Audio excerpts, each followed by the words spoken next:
One second, I'm going to test something out. Let's call this, Phil. Let's talk about something about releasing addiction or. Sure. Okay. Yeah. Redirecting to YouTube. I have acknowledging addiction might be another useful one. Okay, well, we are live on. We're all addicted to something at the end of the day. Yeah. Okay, I muted that so we're not getting feedback. And I'm just going to test something out here, see if I can get it to go live on brand YouTube. So I think it's going to let me do this. This is pretty cool. So we're going to be live on YouTube, Jose, and brand YouTube. There's a way to stream from YouTube to brand YouTube. Let's see if it works. Please check details. That's exciting, Phil. Brand YouTube. Public. Have you been on there yet, Jose? No. Oh man, that's the one to go on.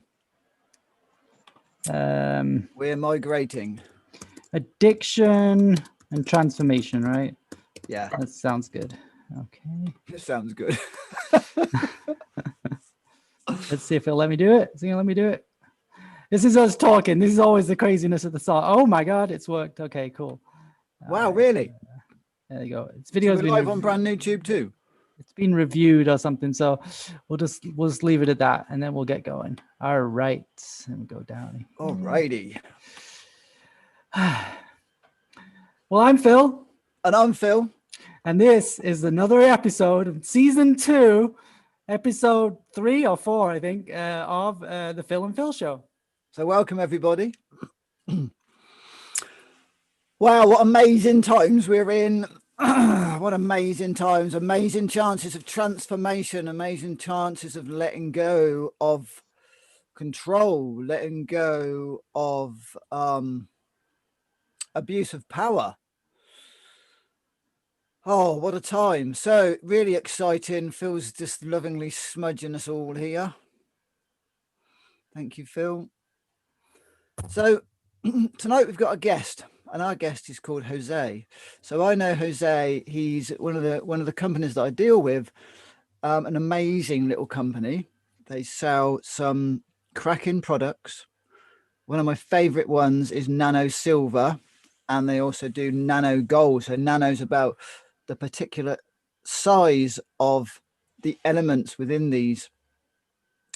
And I met Jose, joined the team, and Jose is our practitioner support man, and over the time that I've been dealing with Noble Naturals, the company, and Jose, we've built a really great relationship, and he's become a real brother for me. So and he's talked briefly about different things, and I thought, wow, this is really interesting. So partly why I brought him on, Phil, is because I want to know more about Jose myself. One of the best ways I found to get to really know someone now is bring him on our show. And then when I'm asking questions and getting to know Jose, everyone else gets a really interesting story and journey. And one of the things that I love about our show is the fact that it is a story and it is a journey, and it takes us from, first learning about something, and then we go on this journey with it. And one of the reasons why I got Jose on was because we were talking one day about addiction. We've all got addiction, right? Whatever it is, whether it's the tea or the coffee, whether it's the cigarettes, the alcohol, whether it's, for me, my little addiction is like raw food energy bars and raw food chocolate. To most people, it'll be like, wow, that's healthy. But for me, I've recognized my addiction patterns. And that's what this is about. It's about recognizing your addiction pattern, not to judge it, not to judge to say, oh, well, I do this and it's really bad, and so does that and it's really healthy. It's not about that. It's about recognizing our pattern and our pathways of addiction, and then choosing. We can maybe choose a less harmful, a less destructive form, but for me, it's about recognizing in all of us this path of addiction, and working with people and practitioners to recognize the triggers, to recognize the self-worth that always goes around it. You know, mine's about mine normally happens if I go into town, and it's like, oh, if I go into town I can kind of have a treat, which is the way that I sell it to myself. And then there's this little battle of, oh, do I really want it, don't I want it, ooh. And it's the same story. It's the same story. You know, I had a journey of alcohol for many years. So I kind of, and cigarettes and bad food, you know, and I know that path. So Jose and I were talking about, I can't even remember how the subject came up, but we talked about addiction, and Jose shared with me just a few really interesting things. And I thought, man, this dude knows what he's talking about. And I really want to talk to Jose and find out, because Jose's got a real great understanding, in my opinion, of addiction and on lots of levels what's going on. So no further ado, enough of my waffle. Jose, welcome, my friend. Hello, guys. Thank you for having me tonight. It's a real pleasure. Yes. So, well, addiction is a very, we're all addicted to something. Yes. And if we could define addiction in a very simple way, would be a behavior that is compulsive.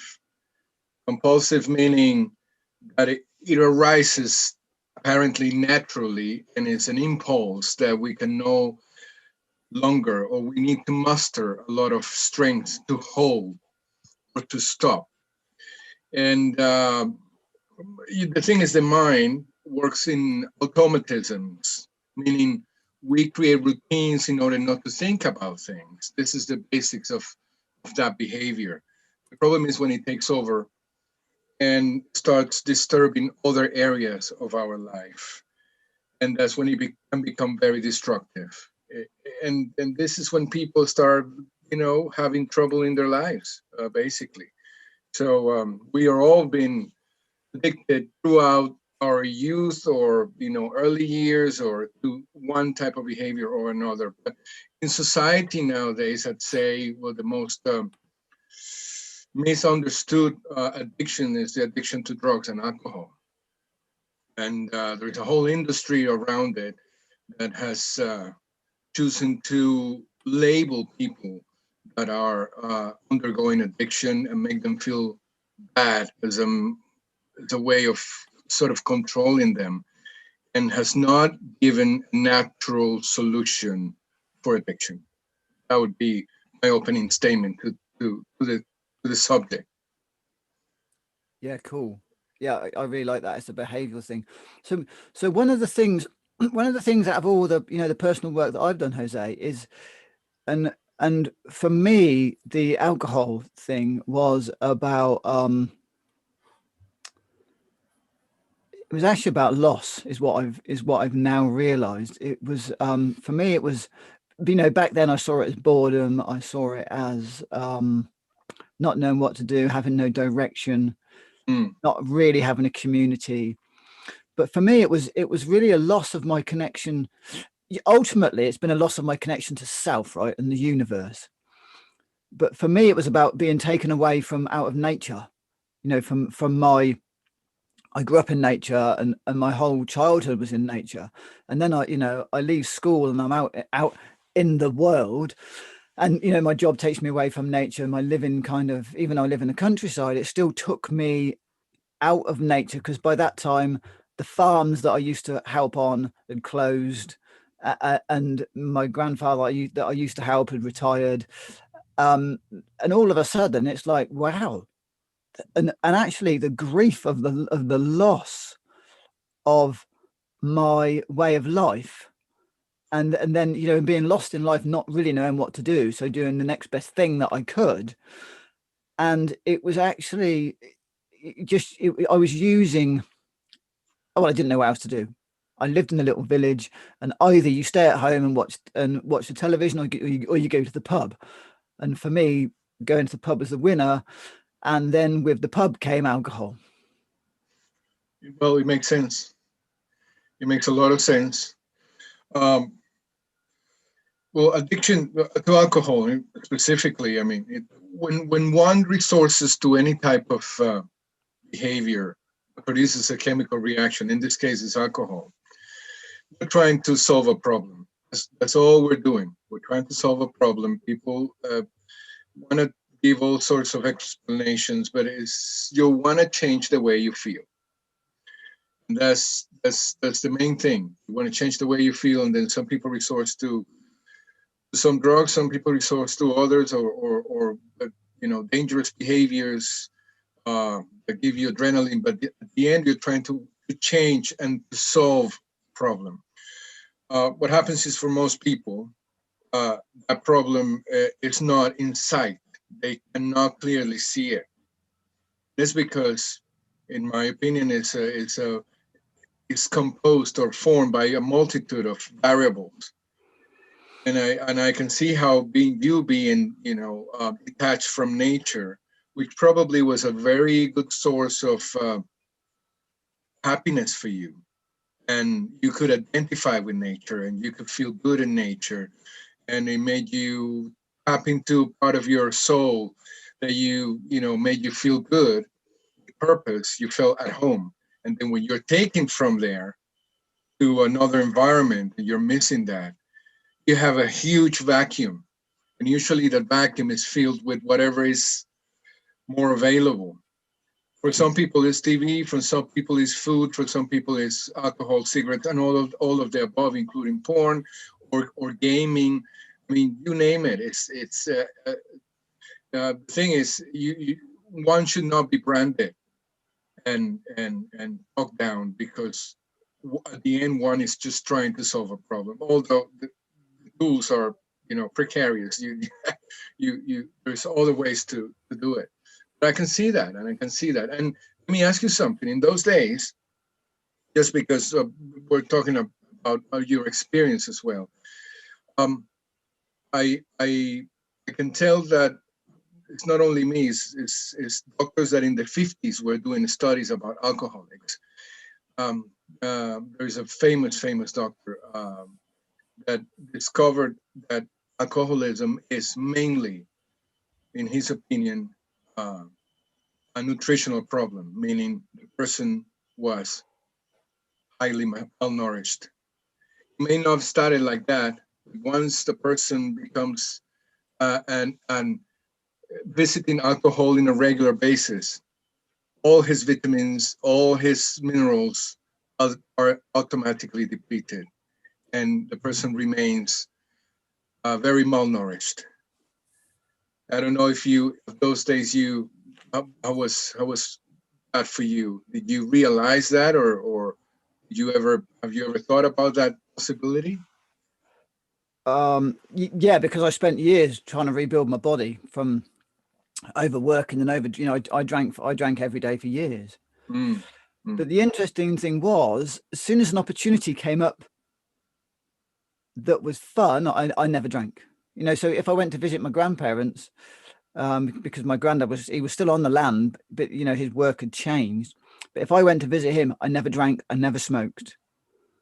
Because I was out in nature all day long. That's it. That's one of the things that I've found with spiritual people, and it's really interesting, is when you rip native people from their roots, most of them turn to alcohol. And alcohol, actually, the other word of it is spirit. Yeah. It's really interesting. When people lose their connection with spirit, they tend to drink. Yes. I mean, you can see Native Americans in the reservations when they had to be moved from one place to another. Yeah. Forcefully moved. So they most of them felt so disconnected and so out of place that the only thing that they resourced to was alcohol. Yeah. And that's the same with the Aboriginal people in Australia on the streets. From my understanding, when I was there, the biggest problem was alcohol. And yes. and from my experience and from looking at the Native American, the culture of that and the Aboriginal culture, it's like, it's really interesting, isn't it? How people, very spiritual people, once they get pulled away from that connection with sacredness, which is Great Spirit and Mother Earth. You pull people away from that. And alcohol's kind of, it kind of makes sense to me, because it's that really trying to connect with spirit. Yeah, and it makes you feel. I mean, it makes you feel also an altered state of consciousness, even though if it is wrongly acquired, so to speak, or provoked. And it happens. I mean, in modern society, modern men and women probably have lost a part of that connection that these Aboriginals had in the first place, especially in cities and nowadays that people are confined or self-confined, I'd say, because I'm not, to their homes and not being in contact with the earth and with nature, which is probably what saved me from doing any major drugs. Of course, I did experiment, but I saw my friends really drinking alcohol. But I had a routine or a custom of mine, which was to go to the mountain every weekend, Wow. 1 or 2 days, even if it was on my own. Every weekend, I would leave the city and go to the mountains and just walk as much as I could since I was a teenager, because I was not good at any sports. So I thought, and this was my way of um, connecting with nature and to dream and to feel the embrace of nature in all of its might. And it is the disconnection that is prompted by the way we're living nowadays. It's like all the things that we've been fed by media, by the media that's been, signed or cited with these people that, try to terrorize us with this pandemic thing, and also all sorts of pressures coming from government and other nations, and the lack of, connection with other people, hugs, looking at each other's face, which is a major source of happiness for people. And that's what I do nowadays. So every weekend, I put on my boots and I just walk in nature. Fortunately, I live near Ashdown Forest in East Sussex, and this has been from day one. It has been my lifesaver. Yeah. Wow. Yeah, because Phil's a great one for nature, aren't you, Phil? Yep, absolutely. And I just all of these things.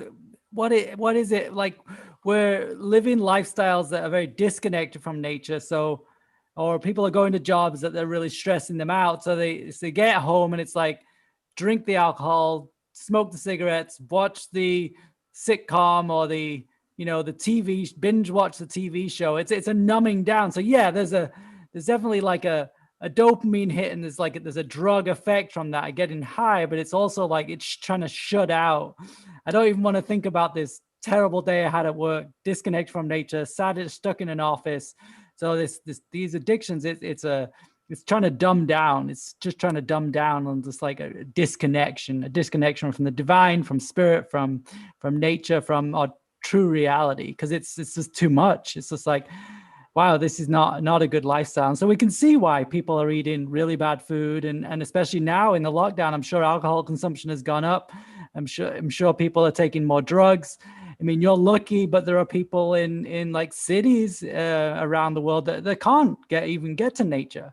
And I can't imagine what they're going through and the damage that's happening to these people psychologically and spiritually, where they're just stuck in their homes. And it's just like, it hurts my heart to think about people around the world who are just trapped. And I know that there are ways around that. They can be meditating and they can connect with spirit, but it's got to be really challenging for those people. Yes. And it's interestingly enough, I believe that one could start by first looking at the fact that one has a problem. So even if one says, okay, I cannot keep on just watching TV, just coming from work and popping up some donuts and some orange juice and just sitting here. Because the donuts, the sugar is going to make them feel good temporarily. But it's going to sap the vitamins and the minerals in their body in a way that they don't even imagine. And it's not being replenished because the type of food we're eating nowadays, or that is available in supermarket chains and most stores, is food that it looks like food, but it's not really food because it has no nutritional value in your body. Because I believe we're a combination of a spiritual being that has embodied in 40 trillion cells, which are also alive and thriving and are sentient beings. So the person in charge is you.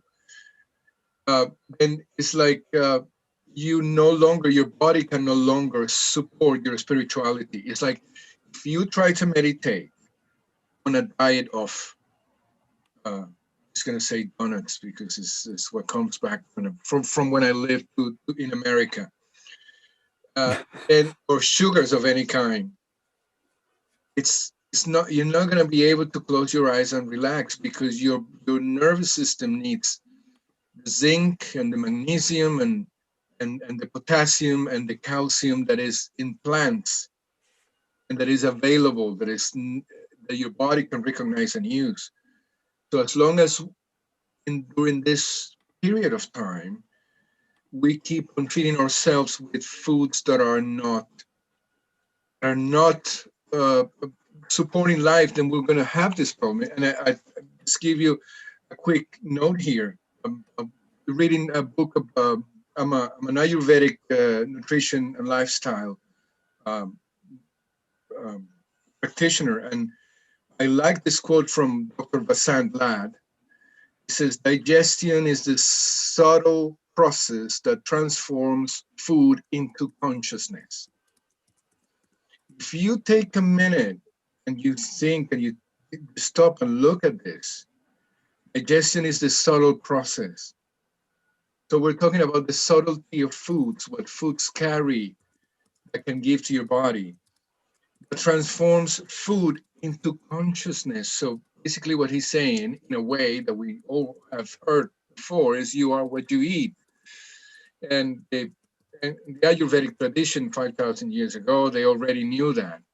So that's why they said if you are going under some troubles, that's when you need to look at your food the most. This would be the first thing that I would say to someone is eat more raw vegetables, uh, eat more live foods, use more, or you know, and and and take minerals and vitamins that are available to your body that have no preservatives. And only then you'll feel that it's easier to meditate or to start having a change in your lifestyle.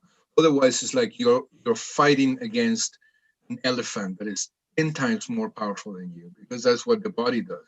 When it's hungry, it's hungry. When it's lacking vitamins, believe me, your thought processes, even your behavior is going to be different. That's why people that are alcoholics or that resource, I'm going to say, have a degree of addiction into alcohol. Just to name the subject that we're talking about. They are highly malnourished. And this brings about changes in the way you feel, the way you think, the way you see the world, your point of view, and many changes in your physiology that do not allow you to make a change.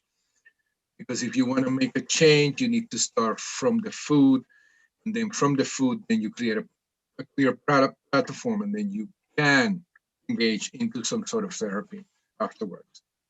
I don't know what you guys have to say about that. Well, one of the best things I've come across in more recent times is Irish moss. I mean, it's actually, the more I read about it, it's just phenomenal. It's got something like 94 of the 102 minerals needed for the human body. I mean, that's massive.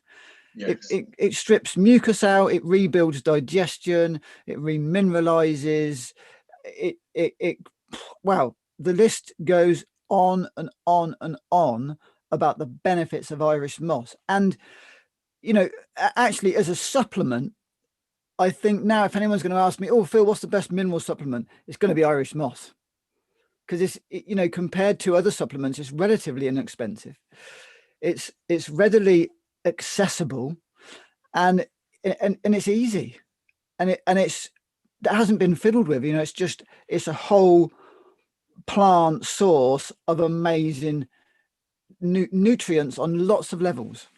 Yeah. Yeah. And for people that want to start making a change, that could be a start. You make 10% of your food intake every day something live, something that is raw or pure from nature. And then you start there, and this is a very good way to start with some Irish moss. You can grow some sprouts at home. You can grow some sunflower sprouts, and mung bean sprouts. There are different ways. I know people that grow their own sprouts, and that's how they supplement. Plus, they take some bioavailable minerals and vitamins. Now, and if the people that are listening to our conversation say, okay, I have a problem with health, let's say, or I have a problem with the way I think, I don't like the way I think, I'm too negative, or I'm always focusing on the bad side of things, or I'm overly angry, which used to be what happened to me. My diet was horrible. I was so angry all the time. I suffered from piles, hemorrhoids, um, esophageal return, heartburn, you name it. And I had to stop one time. I said, okay, this is the life I want to live, or I'm going to end up, with a heart attack or having some sort of a major illness if I don't change. But the only thing that could bring change to me, lasting change, was changing the way I ate. And that, in my case, was Ayurvedic nutrition. But for other people, it could be something different. But the thing is, let's start from the point of least resistance. That would be my advice. And using supplements is one very good way to start. Irish sea moss, yes. And the other thing that I would say to you guys is our routine. So one thing is our food. The other thing is the routine that we have. Our routine is so important because a chaotic routine will bring chaos into your system and into your life. So we are connected to nature. We follow the flow and ebb of nature, morning, midnight, midday, and then evening. Our bodies are tuned up for that. And when we do stuff like eating supper at 8 or 9 p.m. or 10 p.m., we're basically violating our own design. And in this period of time when people is so, spending so much time at home or worrying and eating at every corner or eating late is really it's a disfavor. It's a disfavor to your body and to your health. So and that was the second part of it that helped me save my life, was first to change the way I eat, and secondly to change my routine. Those two things really tremendously helped me to get back on my own feet and be able to be disease free from the things that I was suffering. I don't know if you experienced that. Yeah, I mean, just to add to that, Jose, I have less aches and pains now I'm nearly 51. I've got less aches and pains now than I had when I was 21. See, You know, and I would say by far I'm healthier now than I was 30 years ago. yeah, and if you look at your lifestyle, which all of us can look at it. It was probably like in a way so different to what you do and how you live your life nowadays. Well, yeah, you know, for me, in England, I'm a builder, right? In America, I'm a construction worker. So I had a typical construction worker's diet, which was fags, beer, chips, and pies. And I'd be up early in the morning, and you know, I was rarely in bed before midnight, and I was normally up by kind of 6:30, and then I'd be on site, and sometimes often I'd work 7 days a week, you know, and sometimes I'd be doing an 80-hour week. Wow. You know, and it's just on chips, beer, and fags. Do you know what I mean? It's just, it doesn't work.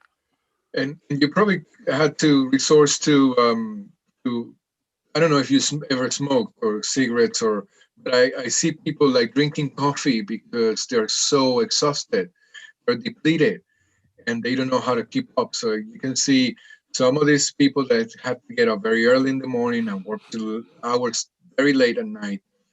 I know many people like this. They drink coffee to keep themselves going or drink coffee and smoke cigarettes. But people can go into doing things like cocaine. And then when they find out that they cannot get off this high, then they say, okay, I'll smoke some weed or I'll drink some alcohol. And then if you try to control this way, this is the way people loses their their ability to have control over their own lives. If I was like many of us, we have been one way or another touched by addiction. Is very rare. The person that has not lost a loved one, whether it is a friend or a family member of addiction of any kind. In my case, I've lost family members, uncles, cousins, and dear friends. My first experience was when I was 15 years of age, and one of my best friends, Rogers, he died in a car accident related to drug, and it was drug related car accident, and my life changed from that moment. I put myself into a quest to find out why my friend did this and what happened and why people do these things, and ever since I've been interested in helping others to change their lives. Those who wants to change, because there are some that they are stuck and they believe that they cannot change, so hence they don't change. Yeah, that's a tough one, isn't it? When you're stuck in that place of what feels like no choice. Yes, I feel that your survival depends on it. Yeah. That if you don't have your fix, whatever that is, you feel that you're not going to be able to live another day or you're going to die. This is when people are going through withdrawals, which I've happened to help a few. It's a very scary place where to be. Very scary, unless you have the appropriate support. You have people around you that reassure you. You have proper vitamins, minerals, and food, and otherwise it's very tough. It's very tough to do it by yourself. It can be done, but it's very tough. You'll be surprised how much more easy is to detox, to withdraw someone from certain drugs and alcohol naturally that it is without any of that, or simply by using the regular medication that some psychiatrists or doctors use to withdraw people. Yeah. So one of the things I just want to add in there to you, and then I'm going to ask you another question about the detox is so one of the things Phil and I always like to talk about with people is adding things in. So, you know, at this stage, what I would like to say is, you know, add in a great one actually is some really good clean drinking water. You know, add in drinking water, and you know, it doesn't matter where your diet's at when you start. But one of the things I know Phil and I are very, you know, feel very strongly about is start to add in some organic food, because that's really, really important. And I know for some people, just that is tough. So just think about. So what I would say is the stuff you eat most of the time, do your best to swap that for organic. And it doesn't matter. Like I said, it doesn't matter where you are. It doesn't matter if you're meat and potato, like I was, chips, pies, and beer. It doesn't matter. If you're gonna eat in America, they call crisps in the UK and England. In America, chips. Go for organic. Go find the organic ones. Go find the organic potatoes. Go and get yourself an organic steak. You know, go find yourself some wild line caught fish. You know, it's, you know, or look for wild meats, because, you know, they're actually, wild meats are, you know, if you're going to eat meat, wild meat is the best, because it's packed, because wild meat, they've had like survival stress, which is very different to other stress. And what that does is it builds a really good quality animal. Totally different. I'm not an advocate of meat, but what I'm saying is, if you're on that path, go down the organic route, go down the wild meats, go down the wild fish, you know, go down the grass fed animal path. Because the thing that I found for me was, I went down the organic path. I went down the wild game path. Well, I was eating wild game anyway. And then I went down the wild fish path, and, you know, natural, not out of tins and things like that. And before I knew where I was, it changed my consciousness so much that I could no longer eat it, and I just spat it out on a plate and just went, I can't eat this. That was with meat. And then 6 weeks later, the same thing. Bam, spat it out on the plate. Couldn't eat it. Beautiful. It was a beautiful piece of fish from what I remember, and that was in 1998. Wow. And I've never wanted a piece of meat again. And that was because as I cleaned my body up and I cleaned my diet up, my body knows what it wants and what it doesn't want. It's not, I didn't have to actually give it up. My body just rejected it. You know, and you know, and the same if you're on dairy, you know, organic. And if you've ever heard of biodynamic is by far, as Jose will know, is by far the best food source, whether it be animal, dairy, or vegetable.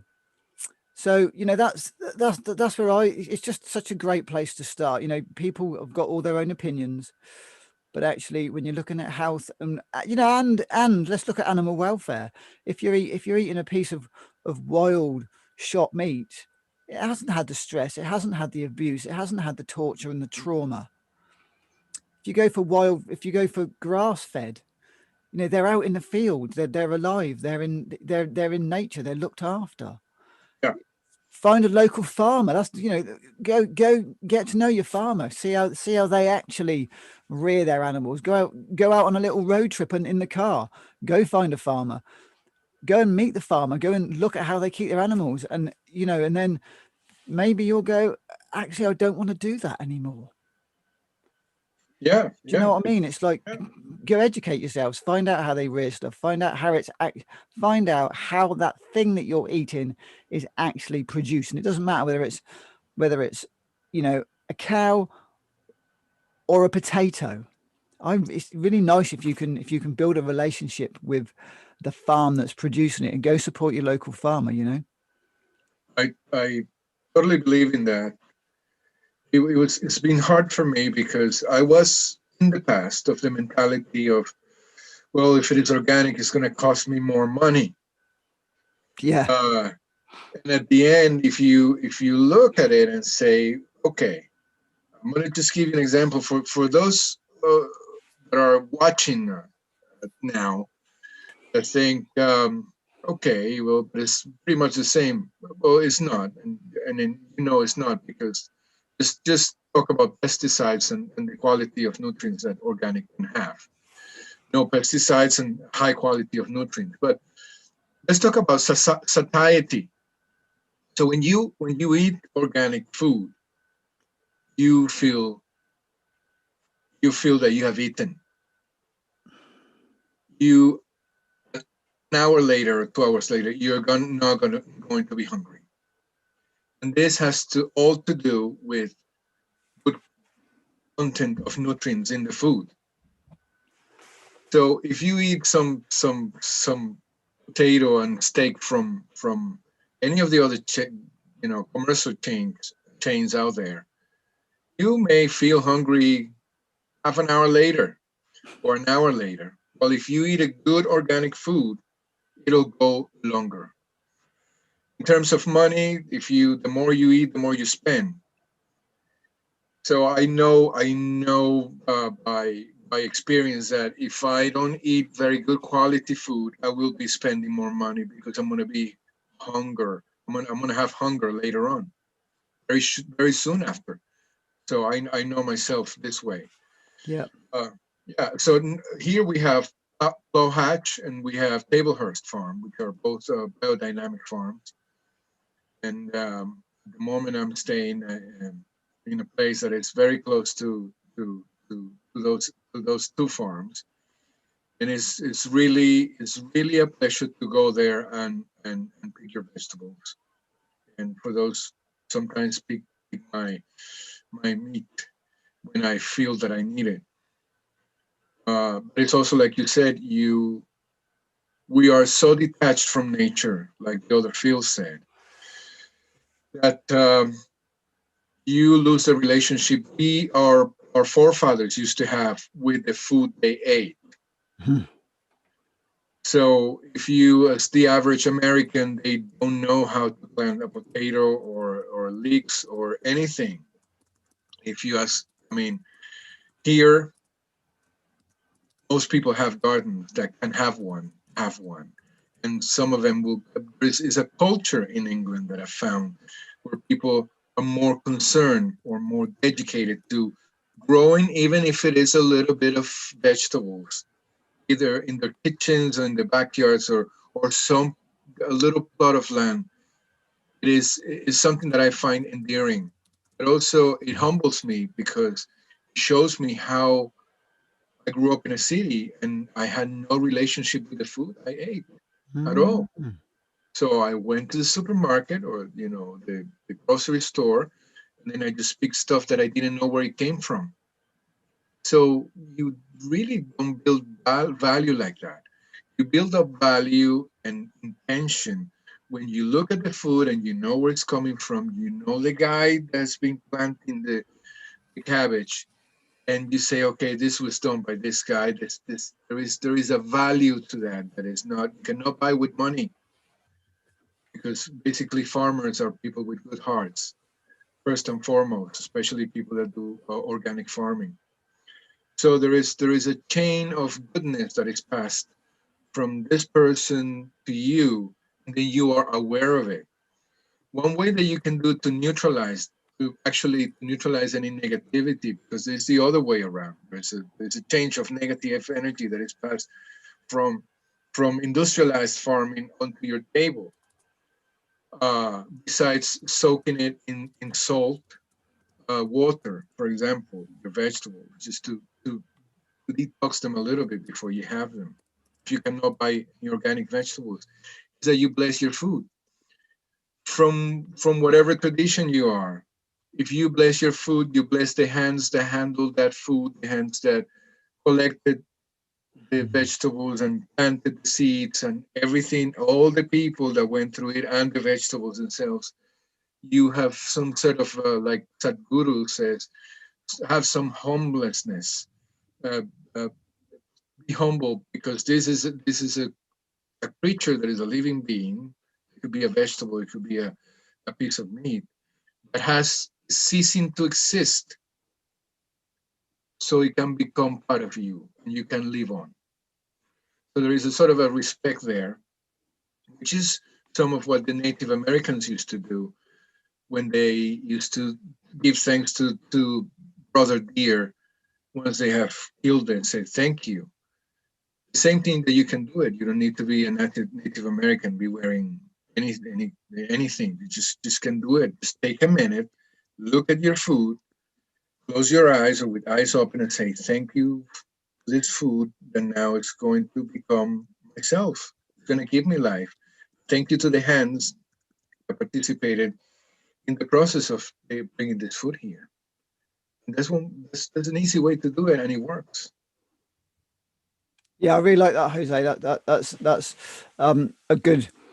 It's always good to remind each other. One of the things I do when I get an organic delivery from a supplier of mine, and whenever I get to the food, I always go, wow, the difference in the organic food from the supplier that I use to the supermarket is I can feel the vegetables are like humming with life. When I buy them from the supermarket, they're just vegetables from the supermarket, even though they're organic. So I always have real reverence for really good quality food. That it's just like, wow. Yeah. And that's. Have you got anything you want to add, Phil? I'm loving listening to you both, you guys. I've been making notes.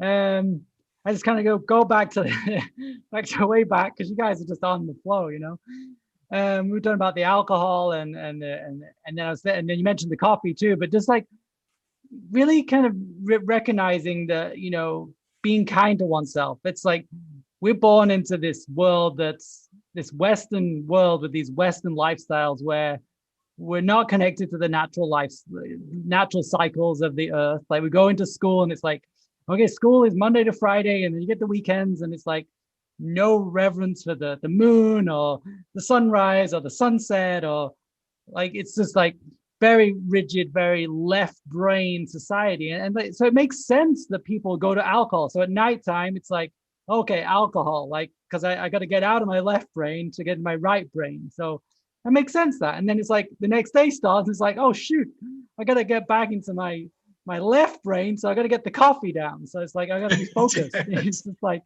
so I think we've got to be kind to ourselves and not judge ourselves that we've got into these cycles, because society is, for whatever reasons, we could say it's for nefarious reasons, it is what it is. It's happened that way, that the society has been structured a certain way that doesn't enhance our connection to the divine, our connection to nature. So it's really important to be kind to ourselves and go, okay.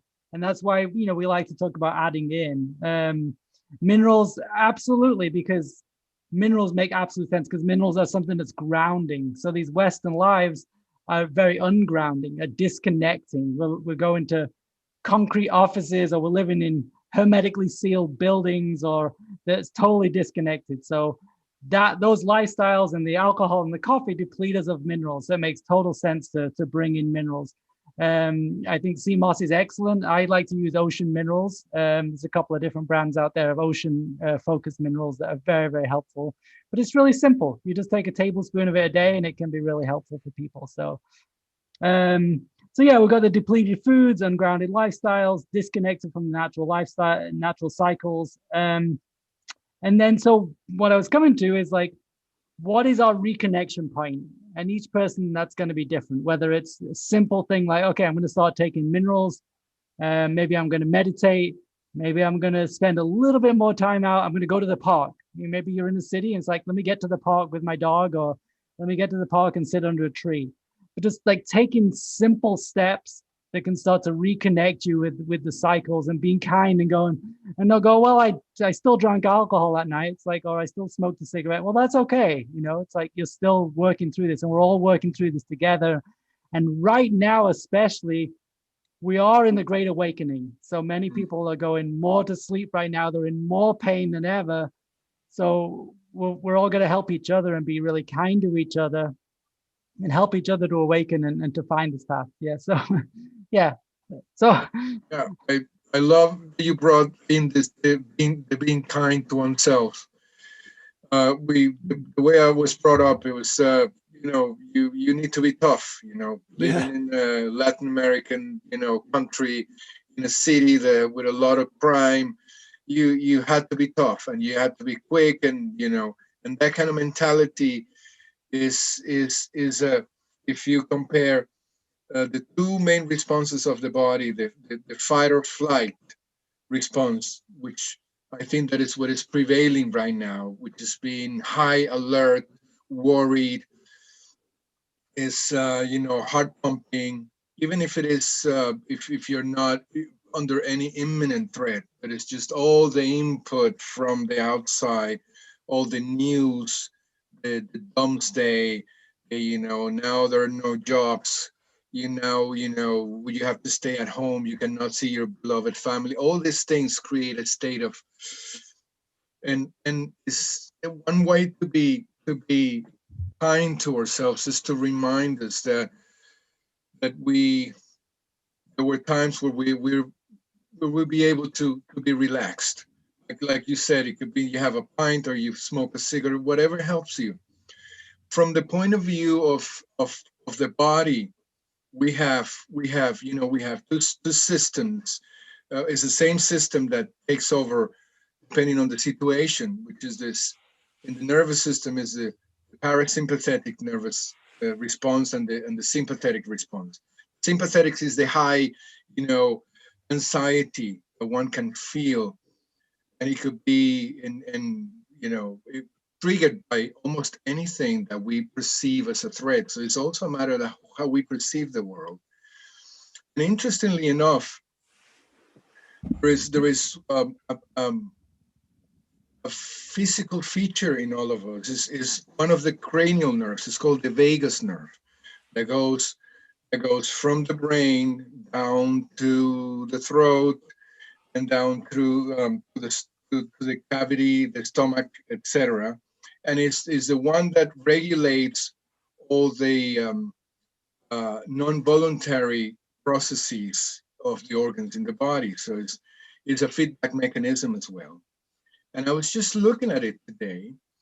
And when you look at the anatomy of the vagus nerve, because the vagus nerve can either depending on what's going on, it can trigger a stress response, or it can also trigger a rest and nurture and repair response, which is what we're talking about.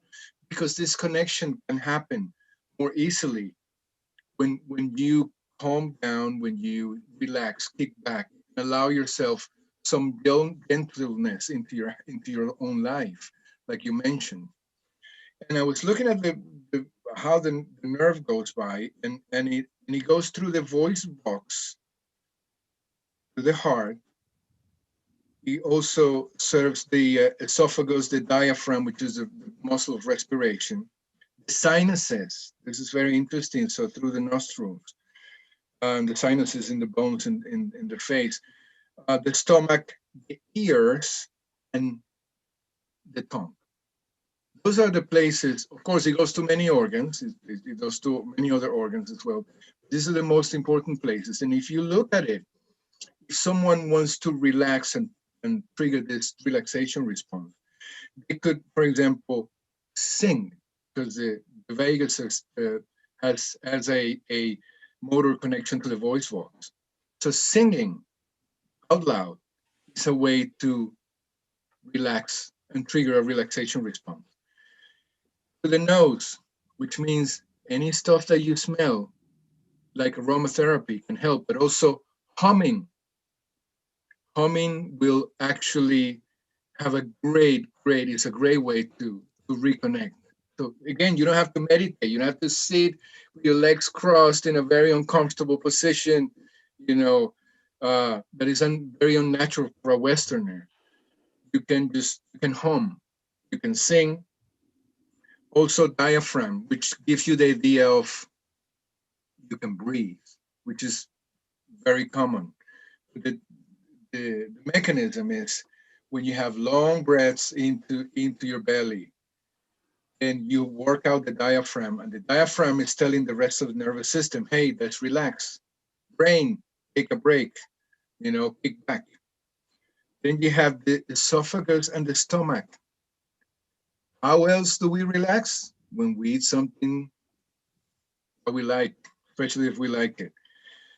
Ears, through music, And finally, which goes, in a circle, the tongue, the flavors of your food, the position of your tongue, the salivation that you can create.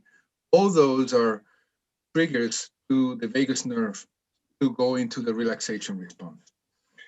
So interestingly enough, there is a variety of things that people can do in order to relax, as long as they do it consciously. So if I know that breathing is my thing, then I'll breathe. If I know the humming, which is one of the things that I do, and I sing as well, it takes me into a different place. It doesn't matter what I sing, it's going to be good. And then if you take your minerals, then you'll see there's going to be a change in the quality of your life. And that's my invitation. Of course, I cannot tell people what to do. I'm just showing some of the things that I've tried myself and others that work with me. I can help someone that isn't going to cost you anything, because singing, humming, breathing, etc., it's not going to cost you anything. And you can see it's an invitation to everybody that is looking at this. Say, okay, let's hum. Let me see what I can do. Let me see how I feel. Interestingly enough, yes, it's something that I was looking at today.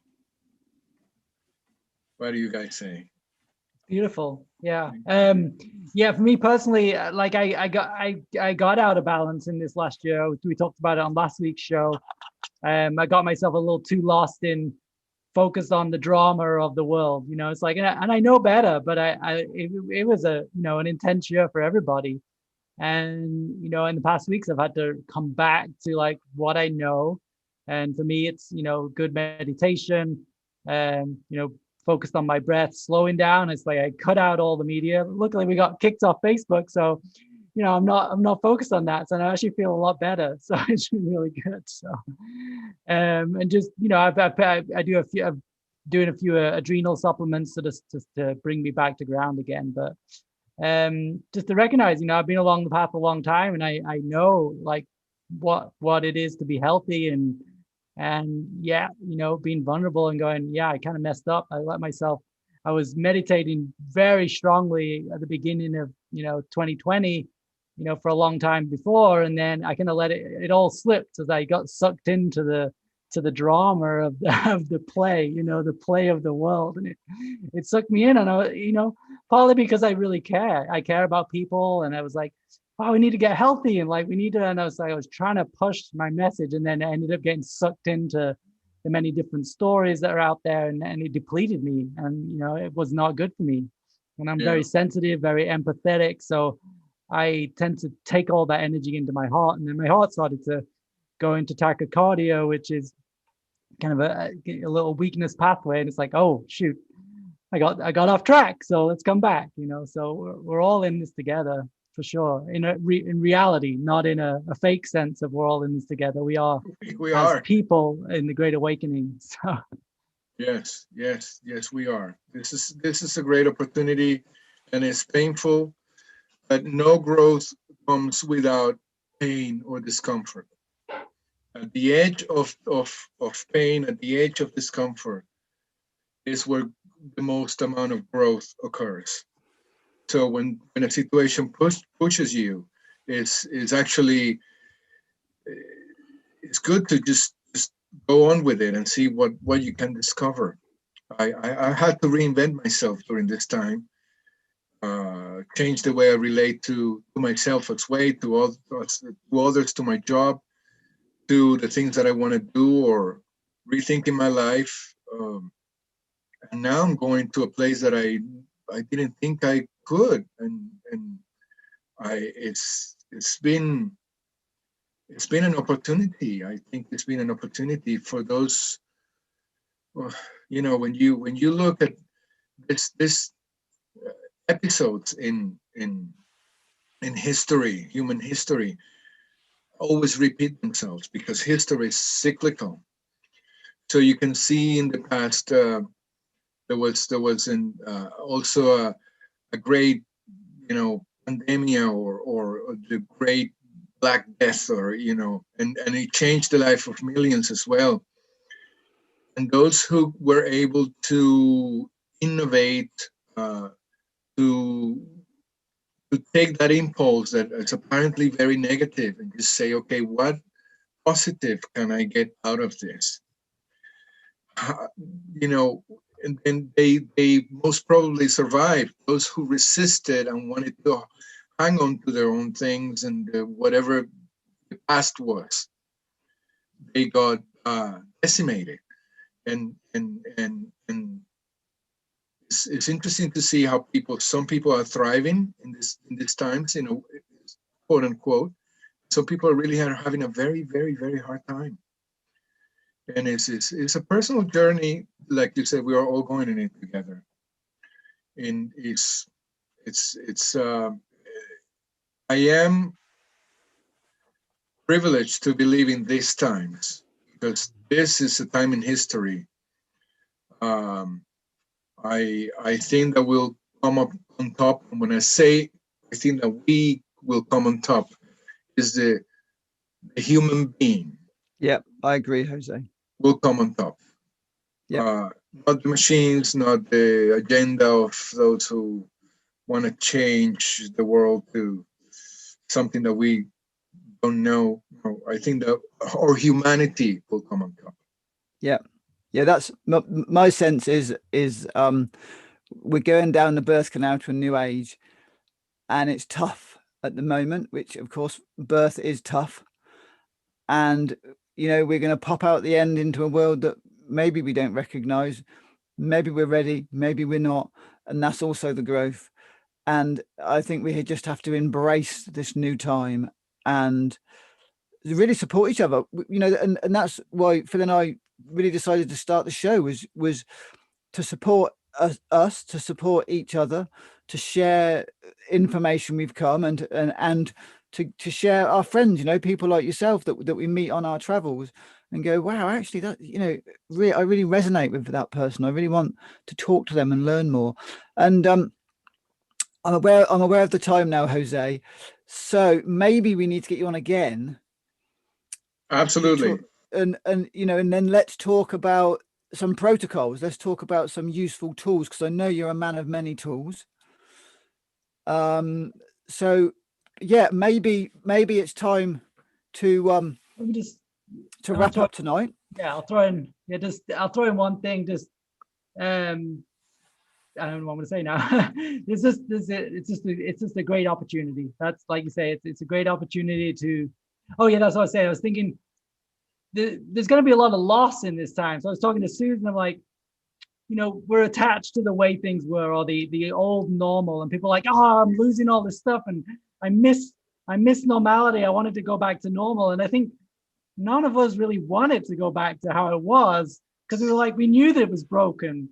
So it was like, sure, there's a couple of pathways it can go right now, but I think we want this awakened reality to happen, and there's going to be things that we no longer can experience anymore that are going to die in this process. There's going to, I think, there's going to be a grieving process that we're going to have to let go of things that, you know, we've maybe been attached to, but there's greater things to come. You know, there's much deeper, more powerful things in this unfolding, and we might need to let go of certain things in that process, and that's going to be uncomfortable for all of us. But we don't want it to go back to the old normal. We don't want the mainstream new normal either. We want something else. We want an awakened reality. So yes, now's the time to ride that wave. Yeah. Who wants to go back to a bad marriage? Right. Oh man. Yeah. No, I'm done with the old normal, and I don't want the new normal either. Exactly. I want the best normal ever. Exactly. Yeah. Yes. You know, and humanity. There's no doubt in history, right? We're on a 26,000 year cycle. We're just ending the old cycle, starting the new cycle, and our history, as it's written, doesn't know this cycle. Right. Mm-hmm. That's it. And you know, this is what I'm learning, is this is the end of the abuse of power. This is the end of control. This is about stepping into our sovereign being state and becoming sovereign beings that aren't in control, but we're in command of our destiny. And they are two very different things. Beautiful. Totally agree.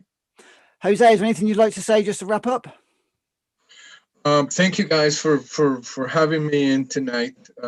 It's been a pleasure to be able to express myself really with two friends. And thank you, Phil, and thank you, Phil, for the opportunity. I think that I feel, which is better than I think. Yeah. I feel that people appreciate when we have honest conversations and we're able to express without being judged.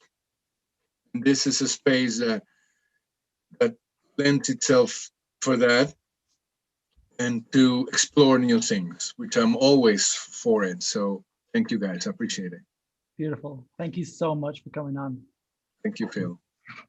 Thanks, Jose. We'll have a chat in a week. Yes, absolutely. Really look forward to it. Yeah, let's get you back on again on a Sunday. Let us know when you're free, and we'll look at addiction protocols, because that's I think this is great. I think we've opened people's eyes to what addiction, maybe to the root of addiction, because this is what we want to, anything to do with an imbalance in the human organism, we got to get to the root of it. And yes. For me, I feel really passionate about our disconnect from nature, from ourselves, from family, from community, from nature, from Mother Earth, from Father Sky. We're in such a disconnect, and it's painful. And I'm going to end on, we're all reaching for painkillers.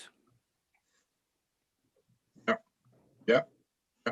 And if in our next talk, we can talk about practical ways that you can use at home.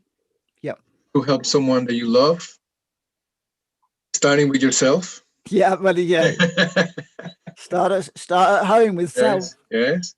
And how to build a network within your house and within your street that can support you in a journey, if you want to take the journey to be free of certain addictions and the things that you that's great. Your website is noblenaturals.co.uk. Is that you? Yeah, that's the company that I work for. Yes, it's a great company. Any other resources you want to share that people can get hold of you, or is that no, they can get a hold of me through there. They can just write to Jose, Jose, at noblenaturals.co.uk. Great. If they want to reach me, I'm just gonna you guys, noblenaturals.co.uk. They can reach me there. Okay. And that's it. If they have any questions and they have anything that I can help with, that's my pleasure. It's my privilege to be able to help. Jose, it's brilliant. I didn't realize actually from creating the show with Phil that we were gonna be creating our own network and community. And this is it's an amazing opportunity actually to meet brothers and sisters. It really is a great opportunity for us to build our own personal network. That wasn't the aim, but that's the result. And I know for Phil and myself, it's really given us a sense of purpose, and that's really helpful. Jose, thank you so much for coming on tonight. It's been a real pleasure, brother, and we'll speak soon. Thank you. Bye, guys. Bye-bye. Bye. Well, I'm Phil. And I'm Phil. And this has been another fabulous episode of the Phil and Phil Show. We want to thank everybody who's watching. Of course, thank Jose for his beautiful contributions today. If you want to check us out, go to philandphil.com. You can donate to support our work, which, as you can see, is about consciousness and transformation and awakening. And we're on all the alternative channels. Brand YouTube, we're starting to get into that. I'm going to be putting all our videos on there, moving away from the major networks, working on setting up a gap channel. But just go to philandphil.com. On the front page, you'll see all our networks. You can also sign up for our newsletter. I'm sending out newsletters before each show to let you know of what's coming up on the next show. So, thanks for watching, guys. Till Thank the next you. episode.